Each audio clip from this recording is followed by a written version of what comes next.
जय श्री कृष्णा। ओम शांति। ज्यादा बकवास ना करते हुए सीधा पॉइंट पर आकर बात करते हैं। बस ये 15 बातों का अपने जीवन में अप्लाई करके देखो, कुछ ही दिनों में 95% लोगों से आगे निकल जाओगे। महाभारत में भगवान श्री कृष्ण के द्वारा बोले गए ये 15 अनमोल वचन आपका जीवन बना देंगे। महाभारत की कहानियां आज भी प्रासंगिक है। महाभारत में भगवान श्री कृष्ण के द्वारा बोले गए अनमोल वचन आज भी लोगों के जीवन में लागू होते हैं। महाभारत को पंचम वेद कहा जाता है। अगर महाभारत में भगवान श्री कृष्ण के द्वारा बोले गए उक्तियों को अपने जीवन में आत्मसात कर लिया जाए तो जीवन सार्थक हो जाता है। आज यहाँ हम जानेंगे भगवान श्री कृष्ण के ऐसे ही 15 अनमोल वचनों को बारे में। नंबर 1, कर्म का फल व्यक्ति को उसी तरह ढूंढ लेता है जैसे कोई बछड़ा सैकड़ों गायों के बीच अपनी माँ को ढूंढ लेता है। नंबर 2, आत्मा ना जन्म लेती है ना मरती है, नहीं इसे जलाया जा सकता है ना ही इसे भिगोया जा सकता है। आत्मा अमर व अविनाशी है। नंबर 3, इस संसार में कुछ भी स्थायी नहीं है। आत्मा शरीर को वैसे ही छोड़ देती है जैसे मनुष्य पुराने कपड़ों को उतारकर नए कपड़े धारण कर लेता है। नंबर 4, मन शरीर का हिस्सा है। सुख दुख का एहसास करना आत्मा का नहीं शरीर का काम है।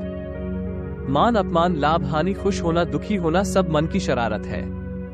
नंबर 5, जब ये संसार ही स्थायी नहीं है तो इस संसार की कोई वस्तु कैसे स्थायी हो सकती है। नंबर 6, मैं सभी जीवों में विद्यमान हूँ। मैं चींटी में भी विद्यमान हूँ और हाथी में भी विद्यमान हूँ। नंबर 7, सारे रिश्ते नश्वर हैं और केवल शरीर से जुड़े हुए हैं। जैसे ही व्यक्ति की मृत्यु हो जाती है आत्मा शरीर को छोड़ देती है। आत्मा का शरीर से जुड़े रिश्तों से कोई नाता नहीं रह जाता है। नंबर 8, मेरे भी कई जन्म हो चुके हैं, तुम्हारे भी कई जन्म हो चुके हैं। ना तो मेरा आखिरी जन्म है और ना ये तुम्हारा आखिरी जन्म है।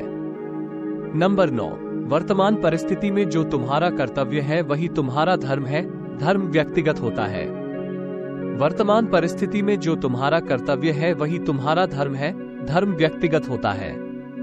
नंबर 10, मैं किसी के भाग्य का निर्माण नहीं करता ना ही किसी के कर्मफल में दखल देता हूँ। व्यक्ति या जीव का कर्म ही उसके भाग्य का निर्माता होता है। नंबर 11, क्रोध इंसान का सबसे बड़ा शत्रु होता है। क्रोध आने पर इंसान की सोचने समझने की शक्ति खत्म हो जाती है। उस व्यक्ति के पतन में ज्यादा समय नहीं लगता। नंबर 12, व्यक्ति कर्म करने से कभी छुटकारा नहीं पा सकता है, इसलिए तुम्हें हमेशा कर्म करते रहना चाहिए, क्योंकि कर्म के बिना तुम्हारे शरीर का निर्वाह भी नहीं हो सकता है।